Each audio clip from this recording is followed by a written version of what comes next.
Ano nga ba ang Peter Pan syndrome? That's what we are going to talk about here in RCJ4 TV. And if you are new to my channel, please subscribe so I can always notify you whenever I have new uploads. Thank you. Okay, let's start! May kakilala ka bang ayaw tumanda? Alam mo ba ang Peter Pan syndrome? Ito ay ang kondisyon kung saan ang isang tao ay may pakiramdam ng pagkatakot sa pagtanda at madalas itong maoobserbahan sa mga kalalakihan. Anyways, ang taong may Peter Pan syndrome ay may pakiramdam tungkol sa pagkatakot sa responsibilidad at para bang ayaw nila ang pakiramdam na tumatanda, parang kagaya ng fictional character na si Peter Pan. Hindi ito opisyal na mental disorder, pero maituturing ito na isang real-life issue. Ang mga taong may Peter Pan syndrome ay karaniwan umiiwas sa commitment, trabaho, or kahit sa mga simpleng responsibilidad. Bagamat hindi tinuturing na isang mental disorder ang ganitong klase ng behavior, walang malinaw na lunas or sagot ang science at psychology at iba pang sangay ng medisinang pang psychological tungkol sa ganitong kalagayan. Pero may ilang mga paraan para matulungan ang mga taong may ganitong pag-uugali, tulad ng psychotherapy.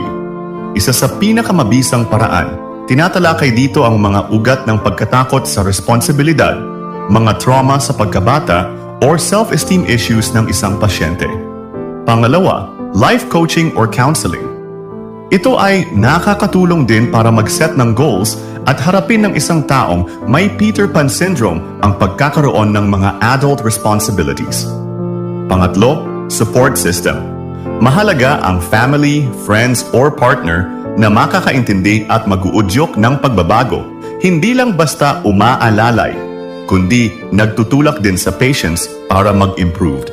At panghuli, ang self-awareness at willingness to change. Ang tunay na gamot ay pagsisimula ng pagbabago na nagmumula sa puso at isip, ang pag-amin sa problema, pagkakamali at pagharap sa mga pagsubok ng buhay ay mabuting sanayin.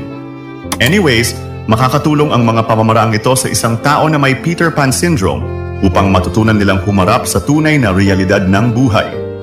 Ikaw, kaibigan, may kakilala ka bang ganito ang ugali? Baka hindi lang sila immature or baka meron na siyang Peter Pan syndrome. At dito na po muna matatapos ang ating maikling episode tungkol sa Peter Pan syndrome. At maraming salamat po sa lahat ng mga nakapanood at mga nakinig. At see you on the next episode. Goodbye. Kaibigan, nagustuhan mo ba ang topic na ito? Sana ay may natutunan ka ngayong araw. At kung nagustuhan mo ang video na ito, ay maraming salamat sa iyo. At kung gusto mo pa ng mga videos na kagaya nito, ay mag-follow, like, share at subscribe ka lang dito sa aking channel at page upang patuloy kitang ma-notify sa tuwing may mga bago akong uploads. So hanggang dito na lang mga kaibigan at mag-iingat kayo palagi at maraming salamat ulit sa inyong lahat at God bless at hanggang sa muli.